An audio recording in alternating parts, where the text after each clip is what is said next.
Madam please, मेरी सिर्फ एक ही आपसे रिक्वेस्ट है। हाँ, आप ही हैं जो मेरी जान बचा सकते हैं।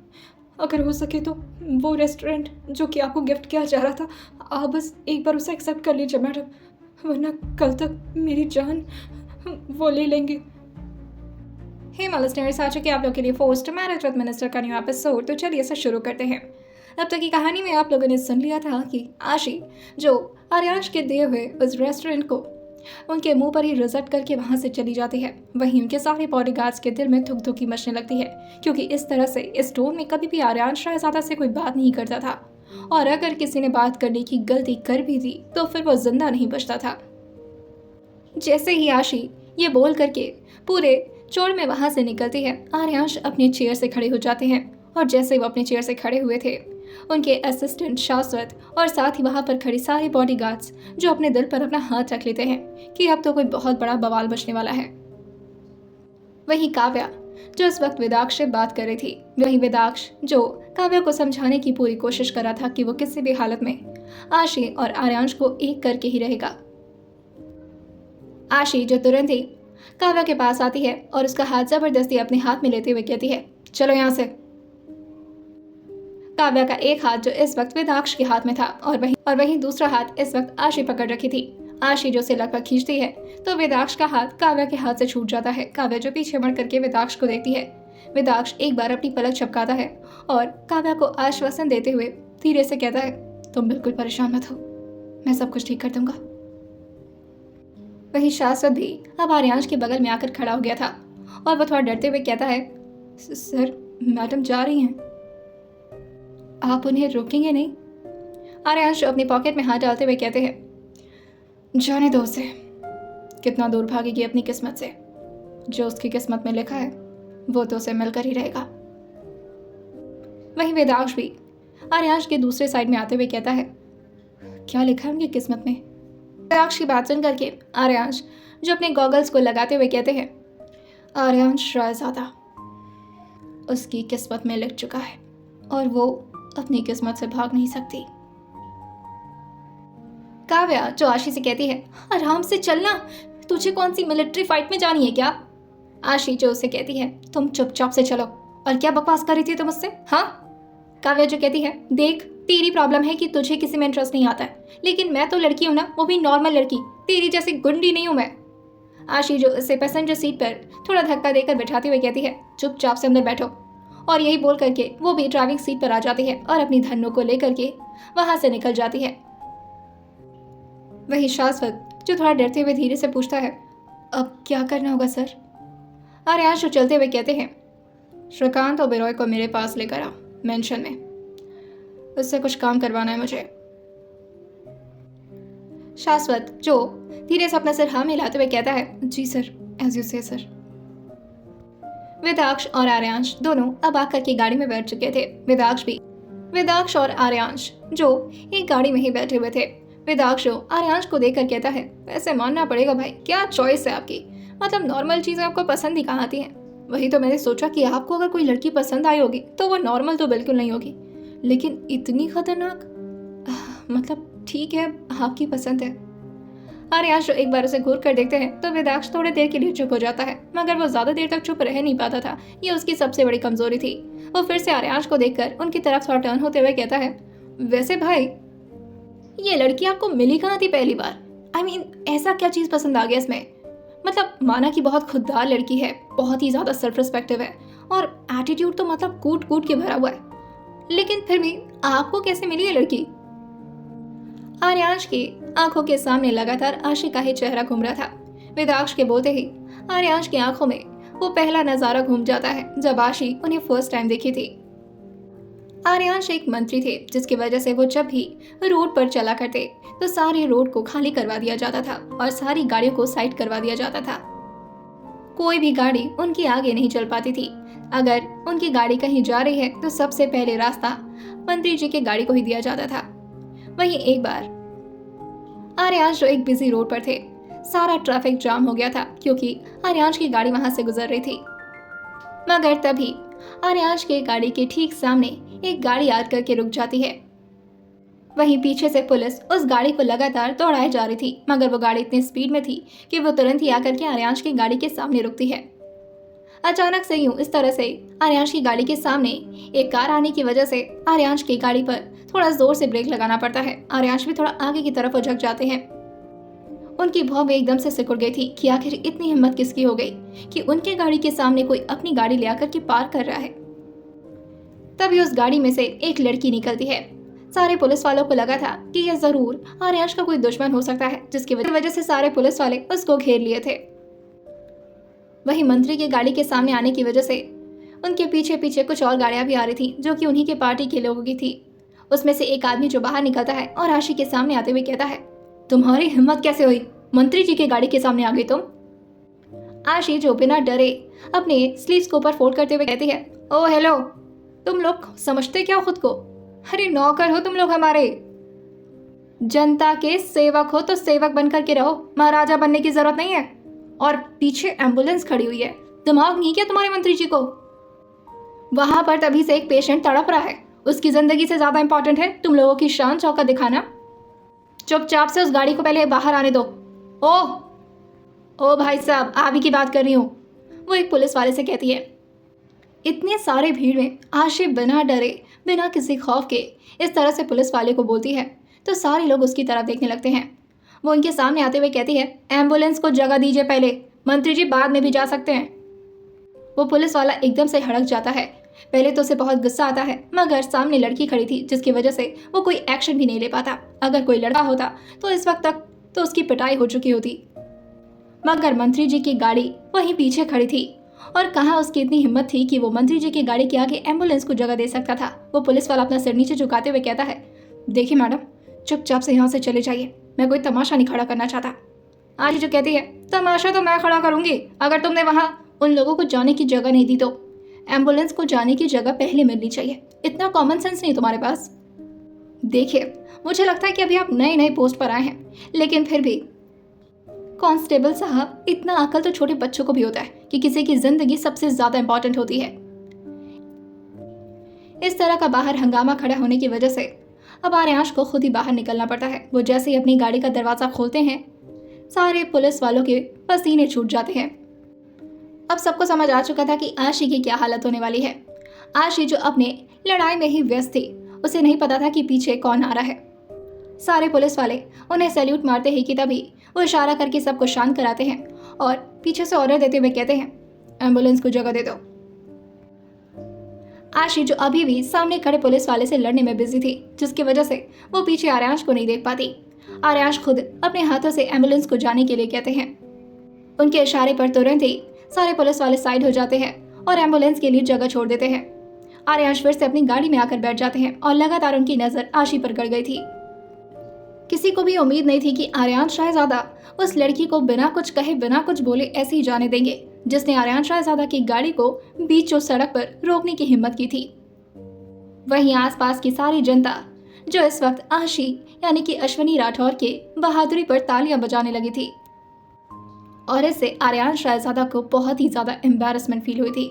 तब से उन्होंने ये ठान लिया था कि ये जो भी लड़की है, इसके बारे में छोटी से छोटी डिटेल्स वो निकलवा कर रहेंगे, क्योंकि उनके पार्टी का जो आदमी आशी से लड़ने के लिए आया था, सारी जनता उस पर थू थू करना शुरू कर दी थी। कई लोग तो इस कॉन्वर्सेशन को सोशल मीडिया पर भी पोस्ट कर दिए थे और इससे आर्यांश के पार्टी की बहुत ही इंसल्ट हुई थी।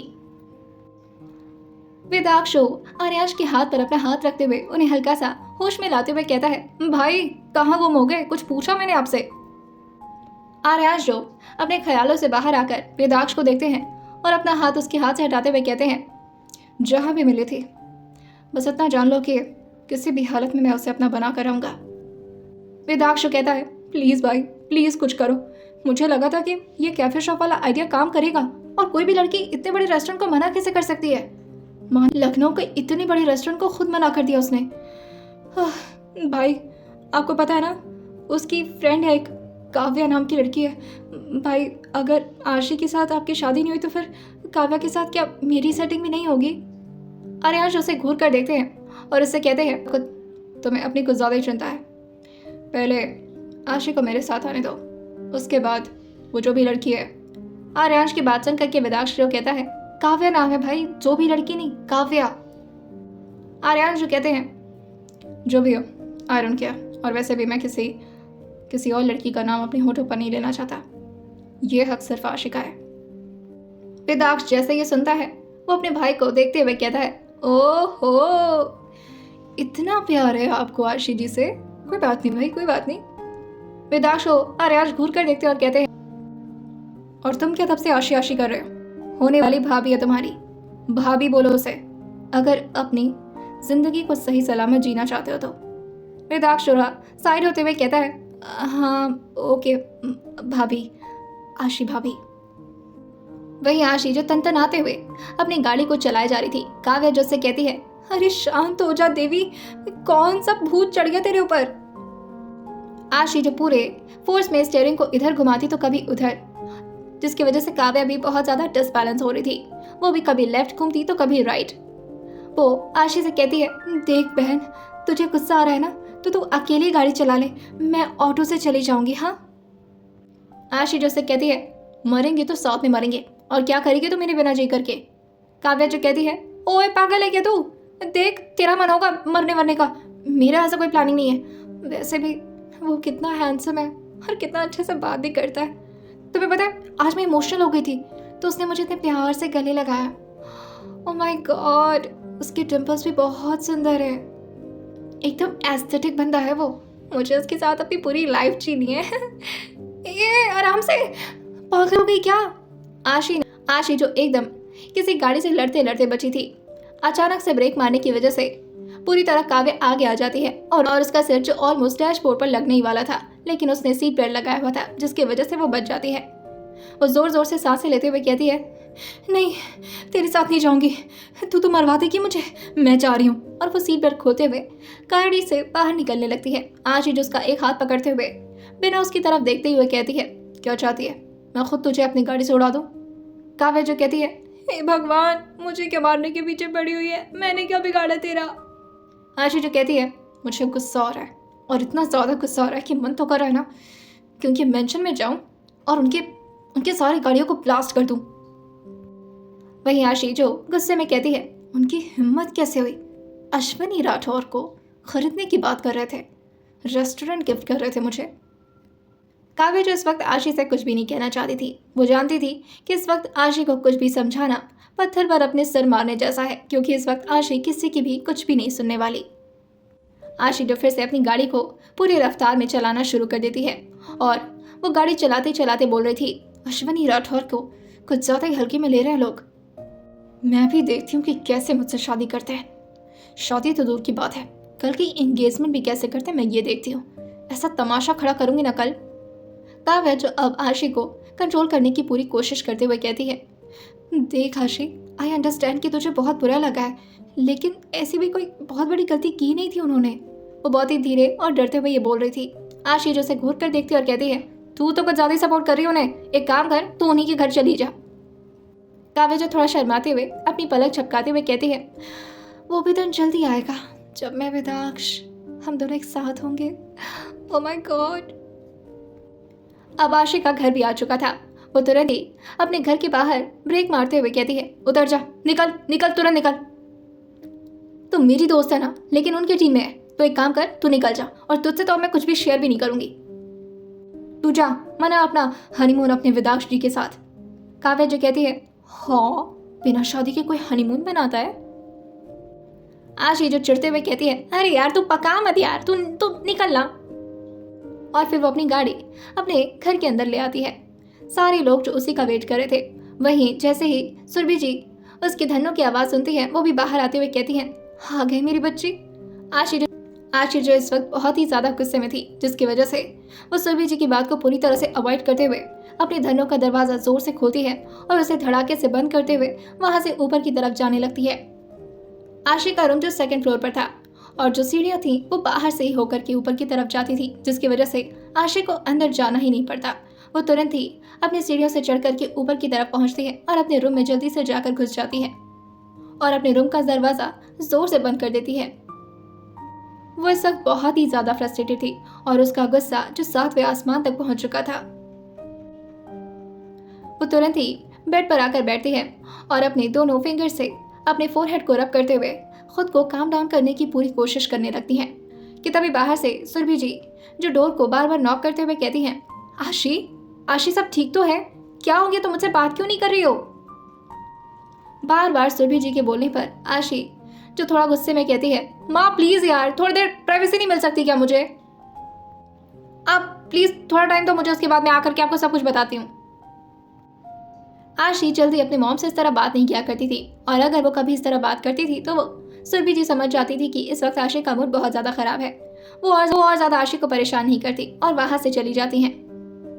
आशी जो अपने दोनों हाथ को एक दूसरे से रब करती है और उसे अपने फोरहेड पर रखते हुए कहती है, अश्विनी राठौर को बाकी लड़कियों के साथ कंपेयर करके आपने बहुत बड़ी गलती कर दी है। होंगी बाकी लड़कियां जो आपके दौलत पर मरती होंगी, लेकिन मैं उनमें से नहीं हूँ। और आपने सोचा भी कैसे कि मुझे वो दौलत आपकी पसंद आ जाएगी और मैं आपके उस गिफ्ट की वजह से शादी के लिए हाँ कर दूंगी? आपने बहुत बड़ी गलती की है। अब तो ये एंगेजमेंट भी कैसे होगी? मुझे नहीं लगता कि एंगेजमेंट हो पाएगी। मैं आपको बर्दाश्त नहीं कर सकती। मेरे सेल्फ रिस्पेक्ट के साथ कोई मजाक करे और मैं उसे बर्दाश्त कर लूं, नॉट पॉसिबल। वहीं दूसरी तरफ मेंशन में आर्यांश जो अपनी पार्टी के रिलेटेड कुछ ऑफिशियल मीटिंग कर रहे थे, वहीं कुछ देर बाद मीटिंग खत्म होती है और लगभग 1 से 1.5 घंटे बाद आर्यांश अपने रूम में वापस आ जाते हैं। शाश्वत जो उनके ऑफिस में जाते हुए कहते हैं, सर वो आदमी ओबेरॉय जी आपके ऑफिस में बैठे हुए सर। आर्यांश जो कहते हैं, मेरे रूम में भेजो उसे। शाश्वत जो ओबेरॉय को अपने साथ आर्यांश के रूम की तरफ ले जाता है। ओबेरॉय जो पहले से ही बहुत ज्यादा घबराया हुआ था, उसे नहीं पता था कि अब आर्यांश रायजादा उसके साथ क्या करने वाले हैं। जैसे ही रूम का दरवाजा खुलता है, आर्यांश जो अपने रॉयल चेयर पर बैठे हुए थे और वो आशी की ही तस्वीर को देखे जा रहे थे। श्रीकांत ओबेरॉय जो बहुत ही बड़े बिल्डर थे और उनके बहुत बड़े बड़े होटल्स थे, वो अंदर आते हुए अपने हाथ को जोड़ते हुए कहते हैं, नमस्ते मंत्री जी, आपने याद किया था मुझे? आर्यांश अपने टैबलेट को बगल टेबल पे रखते हैं और शाश्वत से कहते हैं, बाहर जाओ। शाश्वत जो कहता है, यस सर। आर्यांश जो कहते हैं, और रूम में किसी को भी एंट्री मत देना, किसी को मतलब किसी को भी नहीं। शाश्वत जो फिर से कहता है, ओके सर, मैं ध्यान रखता हूँ, और ये बोल करके वो बाहर चला जाता है। अब श्रीकांत ओबेरॉय और साथ ही आर्यांश रायजादा उनके कमरे में अकेले थे। आर्यांश रायजादा जो अपने एक पैर पर दूसरे पैर को चढ़ाते हुए कहते हैं, एक और काम करना है आपको हमारा। श्रीकांत ओबेरॉय जो कहते हैं, आपके कहने पर हमने एक दिन में पूरा रेस्टोरेंट खाली कर दिया सर। लखनऊ में बहुत ज़्यादा आमदनी होती थी उससे, लेकिन आपकी वजह से हमने एक बार भी कुछ नहीं कहा। अब आपको क्या करवाना है हमसे सर? आर्यांश जो कहते हैं, कोई बहुत बड़ा एहसान नहीं किया है जो मुझे इस तरह सुना रहे हो।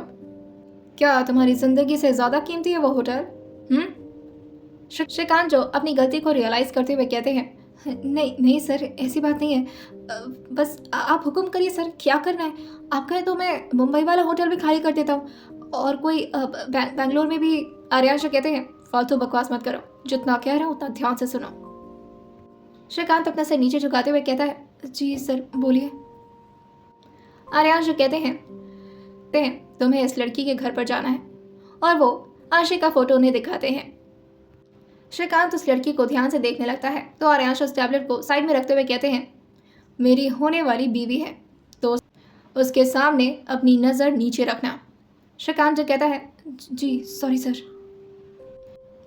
तुम्हें किसी भी हालत में इसे मनाना होगा कि मेरे दिए हुए गिफ्ट को ये एक्सेप्ट कर ले, और ये गिफ्ट तुम्हारा ही रेस्टोरेंट है। श्रीकांत जो कहता है, सर मैं कैसे मनाऊंगा? आर्यांश अपने गन को लेते हुए उसके सर पर रखते हुए कहते हैं, नहीं मनाओगे तो मारे जाओगे। अब ये तुम्हारे ऊपर है, तुम जैसे मन चाहे वैसे मनाओ। मैं सिर्फ तुम्हें आज रात तक का टाइम दे रहा हूँ। कल सुबह होते ही इन डॉक्यूमेंट्स पर उसके साइन मुझे मिलने चाहिए। श्रीकांत जो काफी घबराया हुआ था, उसे नहीं पता था कि आखिर ये माजरा क्या है और आशिक को वो किस तरह मनाएगा, लेकिन अब बस आर्यांश का ऑर्डर था तो उसे मानना ही था। वो अपनी थूक को गटकते हुए कहता है, जी सर हम चले जाएंगे। आर्यांश जो शाश्वत को बुलाते हुए कहते हैं, कम इन। शाश्वत जो तुरंत ही गेट खोल के अंदर आते हुए कहता है, यस सर बताइए। वो शाश्वत को ऑर्डर देते हुए कहते हैं, रात के 12 बजे तक इसे आशी के घर पर छोड़ देना। शाश्वत जो कहता है, ओके ओके सर। शाश्वत समझ नहीं पाता कि आखिर आर्यांश की क्या प्लानिंग है। आर्यांश जो दोनों को वहां से निकलने के लिए बोल देते हैं तो श्रीकांत और साथ ही शाश्वत वहां से बाहर चले जाते हैं। आर्यांश जो फिर से टैबलेट को अपने हाथ में लेते हैं और आशी के चेहरे को स्क्रीन पर अपने हाथ से छूते हुए कहते हैं, तुम्हें तो मैं बताता हूँ, तुम्हारी सारी अकड़ ऐसे निकालूंगा ना कि तुम भूल जाओगी कि एटीट्यूड दिखाना किसे कहते हैं। आर्यांश शहजादों को कुछ ज्यादा ही लाइटली ले लिया तुमने। शराफत से नहीं मानोगी तो क्या हुआ, मैं अपनी तरीके से तुमसे मनवा ही लूंगा। वहीं अपने कमरे में आशी जो इधर उधर लगातार टहले जा रही थी, उसे समझ नहीं आ रहा था कि आखिर अब वो करे तो करे क्या। और इस तरह से आर्यांश शहजादा ने उसकी बेइज्जती की थी कि उसे बिल्कुल भी बर्दाश्त नहीं हुआ था। काव्या को भी अच्छे से समझ आ रहा था कि इस वक्त आशी को उसकी कितनी ज्यादा जरूरत है। भले काव्या जो विंडो से आशी को इधर उधर टहलता हुआ देख रही थी, वो अब ज्यादा देर खुद को रोक नहीं पाती और कॉल लगाते हुए आशी से बात करने की कोशिश करने लगती है। वैसे तो उसकी हार्ट बीट बहुत ज्यादा बढ़ी हुई थी क्योंकि उसे पता था कि आशी फोन उठाते ही उससे कुछ अनाप शनाप ही बोलेगी, मगर उसे अब आशी के डांट की आदत पड़ चुकी थी। आशी जो अपना फोन उठाकर कहती है, क्या है और क्यों परेशान कर रही है, देख अगर तू कोई भी आलतू फालतू बकवास करने के मूड में है तो मैं अभी कुछ भी सुनने के मूड में नहीं हूँ। काव्या जो कहती है, अगर तेरे लंबे से डायलॉग खत्म हो गए हों तो मैं कुछ बोल सकती हूँ मैडम जी। आशी जो अपने फोरहेड पर एक उंगली चकाते हुए कहती है, बोल सुन रही हूँ। काव्या जो कहती है, अच्छा मुझे बताएगी क्या बात हुई, आखिर ऐसा क्या कह दिया आर्यांश सर ने जो आखिर ऐसा क्या कह दिया आर्यांश जीजू ने जो तो इस तरह से रिएक्ट कर रही है। आशी जो काव्या की बात सुन करके कहती है, तो इस बात का फायदा उठा रही है ना कि मैं अमीर नहीं हूँ। काव्या जो कहती है, मैंने क्या कर दिया।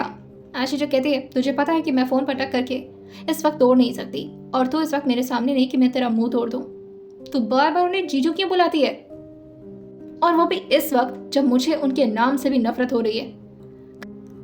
काव्या जो कहती है, अच्छा अच्छा सॉरी, वो बस आदत सी हो गई है ना। अच्छा बता क्या बोला मिनिस्टर जी ने जो तू इतना ज्यादा परेशान हो रही है। आखिर रेस्टोरेंट ही तो गिफ्ट कर रहे थे ना तुझे, इसमें इतना भी बड़ा क्या इशू हो गया है। आशी जो कुछ बोलती है कि तभी काव्या की बात सुन करके वो थोड़ा हैरानी से पूछती है, तुझे इस बारे में कैसे पता। काव्या जो कहती है, मेरे भी हैं कुछ अपने जासूस लोग, सारी बातें पता लगा लेते हैं खबरी। आशी जो कहती है, विदाक्ष ने बताया। काव्या जो कहती है, हाँ उसी ने बताया, अब तू बताएगी उन्होंने एग्जैक्टली क्या बोला।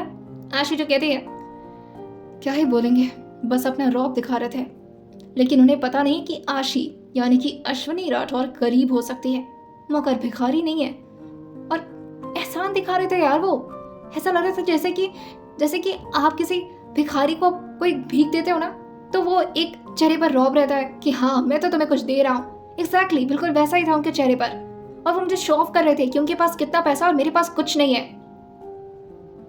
मैंने एक दिन पहले कैफे शॉप की बात क्या की, उन्होंने मेरे सामने रेस्टोरेंट खड़ा कर दिया।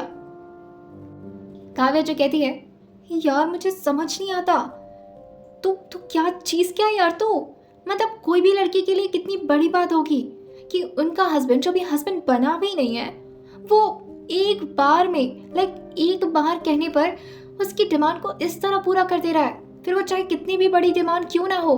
तुझे तो खुश होना चाहिए पागल।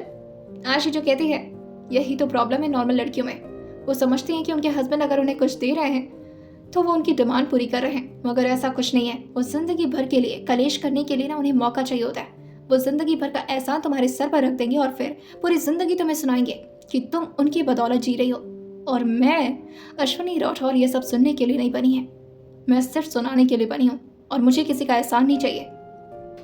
मैं गरीब रह करके जिंदा रह सकती हूँ मगर किसी के एहसान तले में दबने वालों में से नहीं हूँ। काव्या जो कहती है, तेरी सोच बहुत ही ज्यादा निगेटिव है। आशी कम ऑन यार, थोड़ा तो रोमांटिक तरीके से भी सोच, थोड़ा तो अपने पॉइंट ऑफ व्यू को हटा और बाकी लड़कियों के विजन से देख कि वो कितने परफेक्ट है। आई मीन कोई भी लड़की के लिए वो एक आइडियल हस्बैंड साबित हो सकते हैं। आशी जो कहती है, देखा है मैंने अपनी मॉम को, जब भी मेरे डैड उन्हें कोई गिफ्ट भी ले आते थे ना तो उसके बारे में वो 50 बार उन्हें सुनाते थे। जितना वो मॉम को खुशी नहीं देते थे उससे ज़्यादा वो मॉम को टेंशन देते थे यार। और मैं किसी के प्रेशर में नहीं जिंदा रह सकती हूँ। उससे बेहतर होगा कि मैं खुद भी मर जाऊँ और साथ में उन्हें भी मार दूंगी। काव्या जो कहती है, पागल पागल हो गई क्या, मंत्री को मारने की बात करी है। आशी जो कहती है, हाँ तो वैसे भी खुद मरूंगी तो अकेले तो मरूंगी नहीं, अपने सारे दुश्मनों को लेकर मरूंगी। और फिलहाल तो मेरे दुश्मनों के लिस्ट में पहला नंबर उन्हीं का है। आज जो उन्होंने मेरे साथ किया है ना, बहुत ही ज़्यादा गलत किया है। काव्या जो कहती है, अच्छा ठीक है, ज़्यादा इस बारे में सोच मत, लेकिन अगर तू बुरा ना माने तो एक बात बोलना चाहती हूँ मैं। आशी जो कहती है, बुरा मानो ना मानो, तुझे जो बोलना है तो बोल दिया कर। काव्या जो कहती है, हाँ लेकिन डर लगता है ना, बुरा लगेगा तो तू मेरा मुंह तोड़ देगी। आशी जो कहती है, अरे नाटक नहीं कर, बोलना।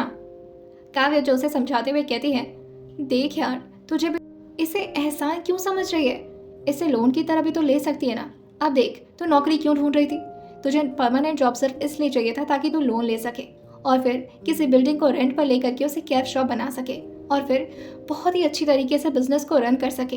तो तेरा काम तो आसान कर दिया भगवान जी ने। देख, तू अच्छे से प्रॉफिट कमा लेगी तो जितना भी पैसा उस कैफे शॉप का होगा तो उन्हें वापस कर देना। क्या ये तरीका ठीक नहीं होगा। आशी जो कहती है, पहली बार मुझे ऐसा लग रहा है कि आज तेरा दिमाग काव्या का दिमाग नहीं बल्कि आशी के दिमाग का छोटा वर्जन है। काव्या जो कहती है, हर बात पर हमेशा खुद को ही क्रेडिट देती है, कभी मेरी भी तारीफ कर लिया कर। आशी जो कहती है, अगर वो हेल्प की तरह देते तो मैं ज़रूर ले लेती, लेकिन उनका इरादा हेल्प करने का नहीं था। वो सिर्फ मुझे बांधने की कोशिश कर रहे थे। उन्हें लगा था कि मैं बाकी लड़कियों की तरह होंगी जो उनकी दौलत दे करके उन पर बस फ्लैट हो जाऊंगी, लेकिन उन्हें पता नहीं है कि उनका पाला अश्वनी राठौर से पड़ा है और मैं किसी का एहसान नहीं ले सकती। काफी रात हो चुकी थी और इसी तरह से अश्विनी और साथ ही काव्या में बातचीत छिड़ी हुई थी कि तभी आशी को लगातार अपने विंडो से कुछ आवाज आती है, मगर पहले तो वो उसे अवॉइड करती है, लेकिन जब वो आवाज धीरे धीरे बढ़ने लगती है तो वो काव्या से कहती है, 1 मिनट जरा होल्ड करना, मैं जरा देखूं कुछ आवाज आ रही है। काव्या जो कहती है, कहाँ से। आशी जो कहती है, मेरे विंडो की तरफ से आ रही है, ऐसा लग रहा है कुछ चिपका हुआ है, कोई जानवर है शायद। काव्या जो कहती है, अरे नहीं, विंडो के पास मत जाना, वैसे भी रात के 12 बजने वाले हैं, बहुत डरावना कुछ हो सकता है ना। आशी जो कहती है, मुझसे ज्यादा डरावना और क्या हो सकता है हैं? और तो बकवास मत किया कर, डराती है मुझे, तुझे पता है ना मुझे डर वर नहीं लगता। काव्या जो कहती है, हाँ हाँ मुझे पता है, आप तो खुद ही नर की देवी है ना, आपको कहाँ किसी से डर लगता है। आशी जो कहती है, एक मिनट रुक, मैं आती हूँ। और ये बोल करके वो विंडो के साइड जाती है और वो विंडो का कर्टेन हटाती है और दरवाज़ा खोलती है। उसने जैसे ही दरवाज़ा खोला था, जैसे ही आशी ने अपने विंडो का दरवाज़ा खोला था, एक आदमी जो कूदकर आशी के पैरों में जाकर गिर जाता है। आशी जो एकदम बहुत चक्का हो जाती है और वो लगभग चिल्लाते हुए कहती है, ये कौन है। वही काव्या भी कॉल पर थी, वो भी एकदम से डरते हुए कहती है, क्या हुआ। हाँ, आशी, कोई भूत आ गया क्या, तू ठीक तो है। वहीं आशी का भी हार्ट बीट एकदम से बढ़ा हुआ था, लेकिन जैसे ही वो किसी आदमी को देखती है वो थोड़ा शांत होते हुए कहती है, ओए मोटे उठ, और मेरे खिड़की पर क्या चिपका हुआ था, छिपकली है क्या। और ये बोल करके वो उस आदमी को उसका कॉलर पकड़ के जबरदस्ती उठाती है। वो आदमी ज्यादा लंबा नहीं था, लगभग वो आशी की हाइट का था, लेकिन थोड़ा गोलमोल था, जिसकी वजह से आशी पहले समझ ही नहीं पाई थी कि आखिर ये क्या चीज आ गया। आशी जो उसे खड़ा करती है तो वो आदमी उसके सामने हाथ जोड़ते हुए कहता है, मैडम मैं हूँ। आशी जो उसे देखकर कहती है, मैं कौन होता है, तुम्हारे घर वालों को कोई अच्छा नाम नहीं मिला, मैं क्या होता है, मैं कैसा नाम है। वो आदमी जो डरते हुए कहता है, मैडम मैं श्रीकांत ओबेरॉय। आशी जिसके रूम में अभी काफी हद तक अंधेरा था, उसने अपने रूम के ज्यादा लाइट्स ऑन नहीं किए थे। जब वो मेन लाइट्स को जाकर ऑन करती है तो तब जाकर के वो उस आदमी का चेहरा देख पाती है। जैसे ही आशी की नजर उस आदमी के चेहरे पर जाती है, वो पहले तो एकदम से कूदते हुए उनके पास आते हुए कहती है, OMG, द बिल्डर, इतने बड़े बिल्डर, वो भी मेरे घर पर, श्रीकांत ओबेरॉय। वो आदमी जो अपना सर में लाते हुए कहता है, जी मैं श्रीकांत ओबेरॉय। आप इतने बड़े बिल्डर, मेरे किताबें उसके दिमाग में कुछ आता है और वो पूरे चौड़ में सामने आते हुए कहती है, कहीं मुझसे कोई फ्रॉड तो नहीं कर रहे आप। नहीं, ये तो गड़बड़ है। और फिर वो उस आदमी का चेहरा पकड़ती है और उसके चेहरे को एकदम से नोचना शुरू कर देती है। वो अपनी पूरी ताकत लगा करके उसके चेहरे को इस तरह नोच रही थी जैसे उस आदमी ने कोई मास्क लगा रखा हो। आशी जो कहती है, पक्का कोई मास्क लगा करके चोर घुसा है मेरे रूम में। वो आदमी जो चिल्लाते हुए कहता है, नहीं क्या क्या कर क्या रही हैं आप? आशी जो एकदम से उस आदमी को गिराते हुए कहती है, ओ बेटे, मेरे साथ ना फालतू मस्ती नहीं, अश्वनी राठौर हूँ, कोई मजाक समझ रखा है मुझे? और जिस आदमी को मैं सर्च कर करके देखती हूँ, जिस आदमी के बारे में मैंने एक एक चीज रिसर्च करके रखी है और मुझे पता है कि इस वक्त वो दुबई में होगा, उनका दुबई में घर है, उनकी पूरी लाइफस्टाइल के बारे में, उनकी पूरी हिस्ट्री के बारे में जानती हूँ, तुम्हें पता भी उनकी कितनी बड़ी फैन हूँ मैं। उनके बिल्डिंग्स का डिजाइन क्या उम्दा लेवल का डिजाइन होता है, उनके सारे होटल्स के बारे में पता है मुझे। इंडिया तो छोड़ो छोड़ो, इंटरनेशनल लेवल पर फेमस इंसान है वो, और वो मेरे रूम में आई गई। हाँ, इतनी बेवकूफ नहीं हूं मैं, और बता जल्दी से कौन है तू? और फिर ये बोल करके वो उस आदमी का कॉलर पकड़ती है और फिर उसे जबरदस्ती खड़ा करते हुए कहती है, बताता है या नहीं? और ये चिल्ला चिल्ला कर वो उस आदमी को पटक पटक कर मारना शुरू कर देती है। श्रीकांत ओबेरॉय जो कहते हैं, एक बार मेरी बात तो सुनो तब तो बताऊंगा। वो आदमी एकदम से रोना शुरू कर देता है और आशी के सामने हाथ जोड़ते हुए कहता है, भगवान के लिए मुझे छोड़ दो, हर तरफ से बस ढोल की तरह बजता ही जा रहा हूँ, वहाँ आर्यांश जी और यहाँ पर आ। उसने इतना बोला ही था कि तभी वो एकदम से रुक जाता है और आशी के भी हाथ अब थम चुके थे। दोनों के बीच एकदम से साइलेंस ने जन्म ले लिया था। जहाँ रूम में तहलका मचा हुआ था, वहीं अचानक से पूरी तरह रूम में सन्नाटा फैल जाता है। आशी जो कहती है, क्या बोला भी आपने? आर्यांश? श्रीकांत ओबेरॉय की धुकधुकी एकदम से बढ़ चुकी थी और वो जल्दी से अपना सर नाम ही हिलाते हुए कहता है, नहीं, मैंने वो उनका नाम नहीं लिया, मैं उन्हें जानता भी नहीं हूँ। आशी जो कहती है, झूठ बोल रहे हैं आप।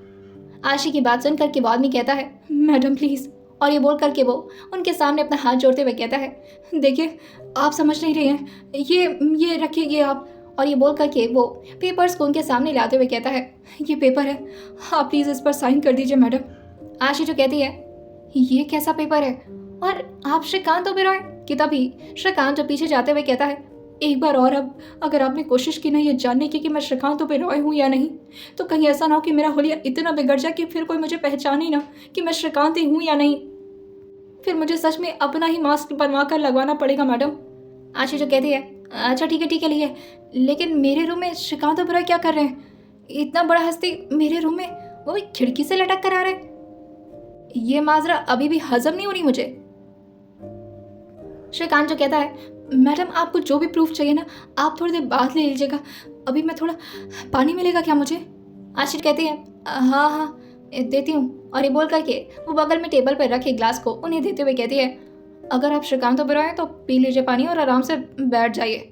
और उसकी नज़र जो लगातार ऊपर से नीचे, नीचे से ऊपर, फिर ऊपर से नीचे, नीचे से ऊपर श्रीकांत को स्कैन किए जा रही थी। फिर वो अपनी मेन लाइट्स को ऑन करते हुए कहती है, कैसे पेपर है ये? वो उन पेपर्स को टेबल पर रखती है और फिर उन्हें पढ़ना शुरू करती है। जैसे ही वो देखती है कि ये तो वही प्रॉपर्टीज के पेपर है, वो पेपर को जमीन पर फेंकते हुए कहती है, तो तुम आर्यांश रॉयज़ादा की कोई बॉडीगार्ड हो जो कि दिखने में बिल्कुल श्रीकांत ओबेरॉय की तरह हो, यही बात है ना? और तुम मेरे रूम में आकर के मुझे कन्विंस करने की कोशिश कर रहे हो कि मैं इस पर साइन कर दूं, क्योंकि तुम्हें पता है कि मैं उनकी कितनी बड़ी फैन हूँ। बेटे, ऐसे लपाड़ लगाऊंगी ना, सारा दिमाग होश में आ जाएगा तुम्हारा। और पानी क्या पी रहा है? पानी छोड़ मेरा पानी। आशी जो फिर से बौखलाना शुरू कर दी थी कि तभी श्रीकांत जो कहते हैं, अरे मैं ही हूँ श्रीकांत ओबेरॉय, विश्वास करो मेरा, क्या करूँ, कहाँ से निकालूं मास्क, देखो तुमने इतना खरोच भी मार दिया है। आशी जो कहती है, रुको, शांति से यहीं पर बैठो, जब तक शक्ल मैच नहीं कर देती। नहीं, शक्ल मैच करना बेवकूफ़ी होगी, एक काम करो, अपने साइन करो, देखो जरा तुम्हारा साइन कैसा है। श्रीकांत जो कहता है, हाँ करता हूँ। और ये बोल करके वो आशी से पेन मांगता है। आशी जो उसके हाथ में पेन देते हुए कहती है, चलो साइन करो। और फिर वो जैसे ही साइन करता है, आशी उस साइन को देखकर एकदम से शॉक में रह जाती है और वो कहती है, सॉरी सर, ये तो श्रीकांत ओबेरॉय का ही साइन है। आप श्रीकांत ओबेरॉय हैं? I am really sorry. अब आप इस तरह खिड़की से लटक कर आएंगे तो मैं कैसे विश्वास करूंगी? I am really sorry sir, ज़्यादा तो नहीं मार दिया आपको? वो आदमी जो कहता है, नहीं मैडम, अभी तो कुछ भी नहीं है, अगर ये आपने साइन नहीं किया ना इस पेपर पर तो कल तक तो मेरी जिंदगी टैम बोल जाएगी। आशी जो कहती है, कौन मारना चाहता है आपको? अरे आप नाम तो बताइए, कौन मारना चाहता है आपको? आपके सामने आपके कदमों पर ले आकर के उसका सिर न टिका दिया तो मेरा नाम भी। उसने इतना बोला ही था कि तभी वो आदमी कहता है, नहीं आप अपना नाम मत बदलिएगा, क्योंकि आप ये बिल्कुल भी नहीं कर सकती। जिसके बारे में मैं बात कर रहा हूँ ना, उसे इतना हल्के में मत लीजिए। आशी जो कहती है, किसके बारे में बात कर रहे हैं आप? आर्यांश रायजादा? सीरियसली पूछा था। श्रीकांत जो कहते हैं, देखिए आप प्लीज़ बहस मत करिए। अगर आपने ये प्रॉपर्टी इस पर साइन नहीं किया और उनके दिए हुए गिफ्ट को एक्सेप्ट नहीं किया ना मैडम, तो आप समझ जाइए कि मैं कल तक जिंदा नहीं बचूंगा। आशी जैसे ये सुनती है वो एकदम से फ्लोर पर बैठते हुए कहती है, क्या क्या मतलब क्या है आपका? इस वक्त श्रीकांत जो आशी के सामने चेयर पर बैठे हुए थे वो तुरंत ही खड़े होते हुए कहते हैं, आप नीचे मत बैठिए मैडम, सर ने मना किया था। आशी जो कहती है, क्या क्या बोला था उन्होंने? श्रीकांत जो कहते हैं कि आपको इस तरह से आप उनकी होने वाली बीवी हैं, मैं आपके सामने इस तरह नहीं बैठ सकता। आप चेयर पर बैठिए, मैं आपको सारी बातें ठीक से समझाता हूँ। आशी जो कहती है, नहीं आप बताइए मुझे क्या कहना चाह रहे हैं। वो आदमी जो घबराते हुए कहता है, मैडम मेरे बहुत सारे होटल्स हैं और उन्होंने ये कहा है कि अगर इस पर आपने साइन नहीं किया ना तो वो सारे होटल्स को जब्त करवा लेंगे। मेरी सारी मेहनत पानी पे फिर जाएगी मैडम, और फिर कल तक मेरी ज़िंदगी भी ख़त्म। उसके बाद से मेरे घर वाले सब सड़क पर आ जाएंगे। आपके सामने हाथ जोड़ रहा हूँ, अगर आप मेरी फ़ैन हैं, अगर नहीं भी हैं तो बस इंसानियत के लिए आप बस इस गिफ्ट को एक्सेप्ट कर लीजिए मैडम। आशी जो उन पेपर्स को देखते हुए कहती है, हे भगवान, इस हद तक गिर सकता है वो? अगर मैंने गिफ्ट एक्सेप्ट नहीं किया तो एक आदमी को मारने की धमकी दे दी जिसका इससे कोई लेना देना ही नहीं है। श्रीकांत जो कहता है, ऐसा नहीं है मैडम, मेरा लेना देना है इससे। आशी जो कहती है, और वो कैसे?